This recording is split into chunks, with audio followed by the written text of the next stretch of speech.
사랑하는 성도 여러분, 오늘 우리는 잠시 일상의 분주함을 내려놓고 우리 삶의 여정 가장 끝에 무엇이 우리를 기다리고 있는지에 대한 깊은 묵상의 시간으로 들어가려 합니다. 성경을 가지고 계시다면 성경의 가장 마지막 책, 요한계시록 21장을 함께 펼쳐주시길 바랍니다. 오늘 우리는 이 말씀을 통해 믿는 자의 천국 소망이라는 주제로 은혜를 나누고자 합니다. 본격적인 말씀에 들어가기에 앞서 만약 이 희망의 메시지가 누군가에게 위로가 될 수 있다고 믿으신다면 이 영상을 공유하여 주님의 은혜를 널리 전하는 일에 동참해 주시기를 부탁드립니다.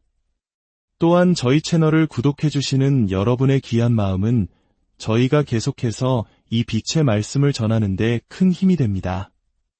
주님의 이름으로 여러분의 삶에 평안과 축복이 가득하기를 기도합니다. 우리는 그동안 이 땅에서 싸우는 교회, 그리고 승리하는 교회에 대해 많은 이야기를 나누었습니다. 세상 속에서 영적 전투를 벌이는 전투하는 교회로서의 삶에 많은 시간을 할애했지요. 하지만 오늘 우리는 마침내 완전하고 순수한 승리의 순간을 바라보고자 합니다. 우리의 최종 목적지는 어디일까요? 우리는 어디로 향하고 있습니까? 이 모든 여정은 어디에서 끝을 맺게 될까요? 살아있는 모든 이에게 죽음은 그림자처럼 늘 함께하는 동반자입니다. 세월이 흐를수록 그 존재감은 더욱 뚜렷해지죠. 죽음은 항상 그 자리에 있지만 우리가 늘 인식하고 사는 것은 아닙니다. 하지만 어느 순간 죽음은 피할 수 없고 필연적인 것을 넘어 마치 당장이라도 닥칠 것처럼 거대하게 우리 앞을 가로막습니다. 그 무게는 우리를 짓누르고 때로는 절망에 빠뜨리기도 합니다. 제 삶에도 그런 순간들이 몇 번 있었습니다. 그리고 죽음에 대해 다른 시각을 갖게 한 그 경험들은 결코 저에게만 국한된 특별한 이야기는 아닐 것입니다. 우리 모두는 비슷한 상황을 통해 죽음의 실체를 더욱 현실적으로 마주하게 되곤 합니다. 저에게 첫 번째 충격은 함께 자란 사촌 동생의 죽음이었습니다. 그의 나이 불과 16살이었습니다. 저는 캘리포니아 남부의 한 위험한 지역에서 태어나고 자랐습니다. 마약과 폭력이 난무하는 곳이었죠. 아마 우리 어르신들께서 전쟁 직후의 혼란과 가난 속에서 하루하루를 버텨내셨던 그 시절의 막막함과 비슷할지도 모르겠습니다. 하나님의 은혜로 저는 그곳을 벗어날 수 있었지만 제 사촌은 그러지 못했습니다. 제가 14살이 될 때까지 외동으로 자랐기에 그 사촌은 저에게 가장 가까운 형제나 다름없었습니다. 하지만 그는 그 위험한 동네에 남았고 결국 16의 나이에 잘못된 마약 거래에 휘말려 총에 맞아 세상을 떠났습니다. 제가 처음으로 참석한 장례식이었습니다. 그때까지 저는 10대 특유의 근거 없는 자신감으로 가득 차 있었죠. 세상에 두려울 것이 없다고 믿었습니다. 하지만 싸늘하게 누워있는 제 사촌의 관을 내려다보는 순간 모든 것이 무너졌습니다. 불과 얼마 전까지 저처럼 천하무적일 것 같았던 그 아이는 이제 세상에 없었습니다. 그 순간 죽음에 대한 저의 생각은 완전히 바뀌었습니다. 당시 저는 아직 믿음을 갖기 전이었고 대학에 가서야 복음을 들었기에 그 슬픔 속에는 어떠한 소망도 없이 오직 절망과 허무함만이 가득했습니다. 두 번째로 죽음이 거대한 그림자로 다가온 것은 제 아버지가 돌아가셨을 때였습니다. 아버지의 연세는 55이었습니다. 저는 아버지와 함께 자라지는 못했지만 아버지를 알고 있었고 감사하게도 하나님께서는 저희 부자 관계를 회복시켜 주셨습니다.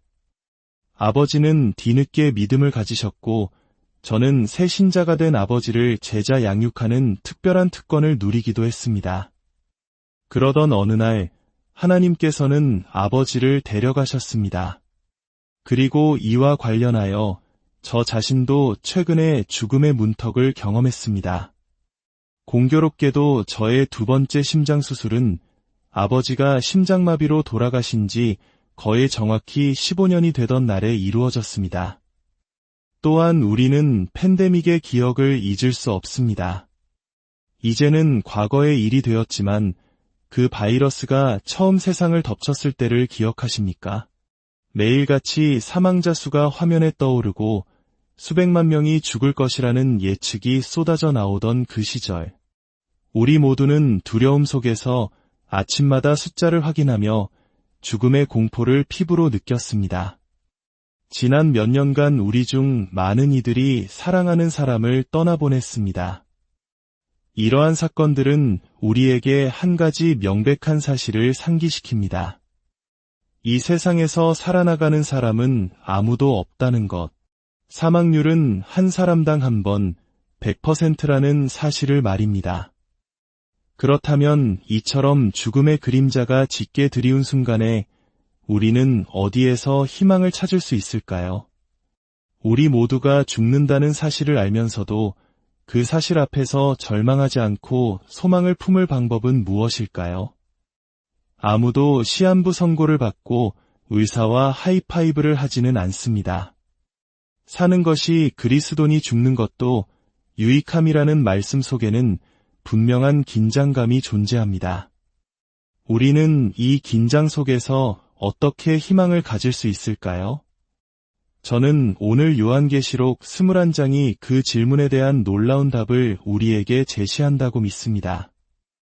이 본문에서 우리는 4가지 중요한 사실을 발견하게 됩니다.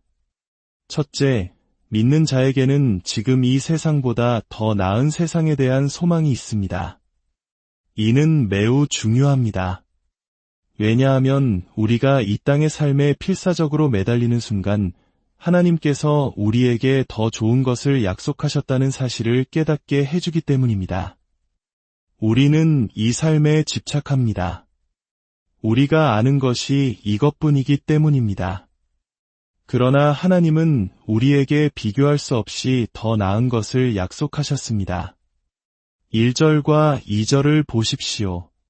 또 내가 새 하늘과 새 땅을 보니 처음 하늘과 처음 땅이 없어졌고 바다도 다시 있지 않더라. 또 내가 봄에 거룩한 성새 예루살렘이 하나님께로부터 하늘에서 내려오니 그 준비한 것이 신부가 남편을 위하여 단장한 것 같더라. 얼마나 놀라운 광경입니까? 새 하늘과 새 땅은 단순히 품질이 개선되었다는 의미가 아닙니다. 마치 2010년형 자동차와 2020년형 자동차의 차이처럼 더 좋아졌지만 결국 시간이 지나면 낡아질 그런 개념이 아닙니다. 여기서 새롭다는 것은 질적으로 완전히 다른 차원, 처음 하늘과 처음 땅이 궁극적으로 가리키고 있던 바로 그 실체의 완성을 의미합니다. 새 하늘과 새 땅 이후에는 더 나은 것이 오지 않습니다.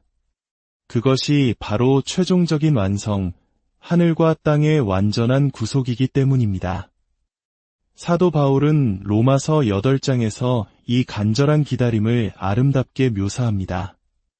생각하건대 현재의 고난은 장차 우리에게 나타날 영광과 비교할 수 없도다.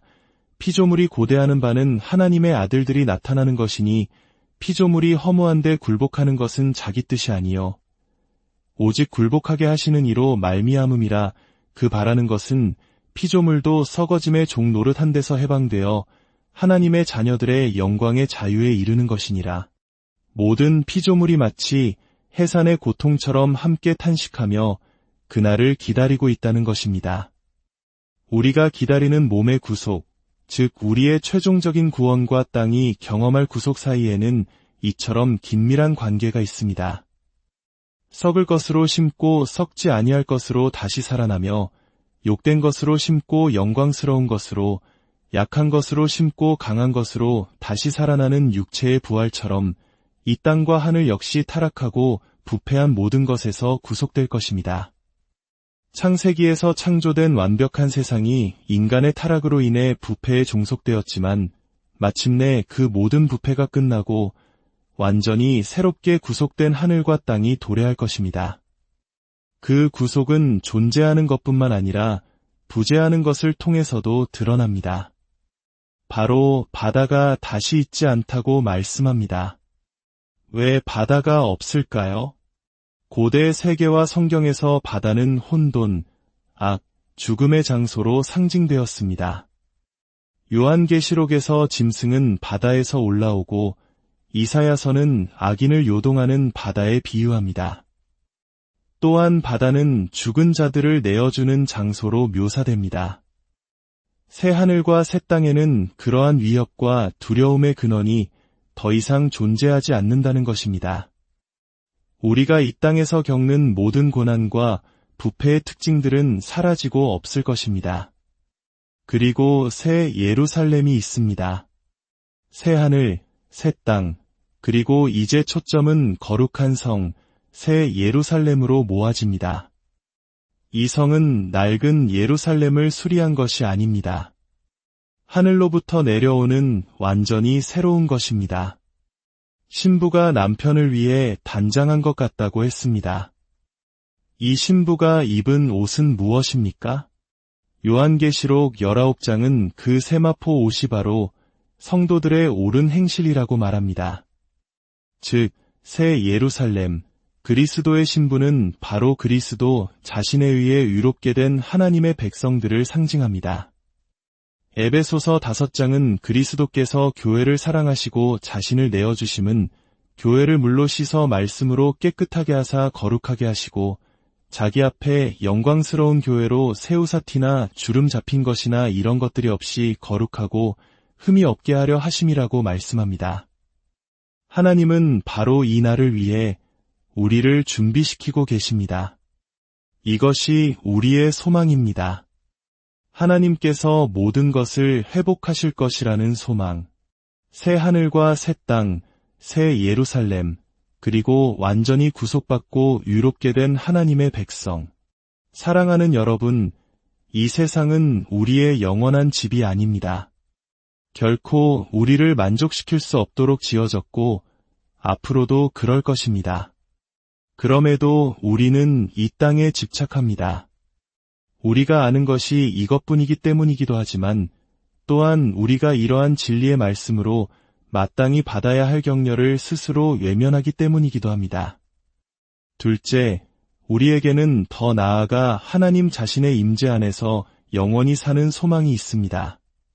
새 하늘과 새 땅도 놀랍지만 그곳에 하나님이 계시지 않는다면 무슨 의미가 있겠습니까?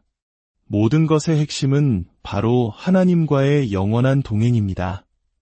3절을 보십시오. 내가 들으니 보좌에서 큰 음성이 나서 이르되 보라, 하나님의 장막이 사람들과 함께 있음에 하나님이 그들과 함께 계시리니 그들은 하나님의 백성이 되고 하나님은 친히 그들과 함께 계셔서 요한은 놀라운 것을 본 후에 그 의미를 설명하는 음성을 듣습니다. 이 모든 것의 요점은 그곳이 하나님과 그의 백성을 위한 거처이며 하나님께서 친히 그의 백성과 함께 거하실 것이라는 사실입니다. 저는 모두가 천국에 가고 싶어 하면서도 정작 예수님은 원하지 않는 사람들이 많다는 사실에 놀라곤 합니다.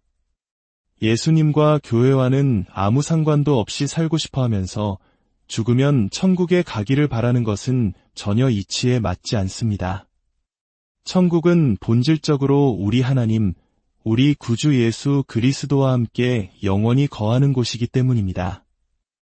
에스겔 선지자는 내가 내 성소를 영원토록 그들 가운데에 세우리니 내 처소가 그들 가운데에 있을 것이며 나는 그들의 하나님이 되고 그들은 내 백성이 되리라고 예언했습니다.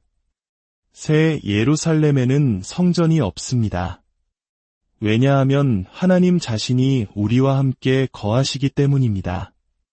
더 이상 특별한 날, 특별한 장소에서만 하나님을 만나는 것이 아니라 매일, 매 순간이 주님과 함께하는 날이요, 그분의 임재 안에서 완벽하고 끊어지지 않는 교제를 누리는 삶이 될 것입니다.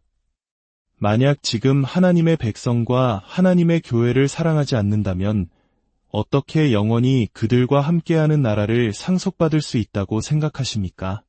그곳에 속한 자라는 확신을 가질 수 있겠습니까? 셋째, 믿는 자에게는 완전한 치유에 대한 소망이 있습니다. 나이가 들수록 이 말씀에 더 큰 소리로 아멘하게 될 것입니다. 4절을 보십시오.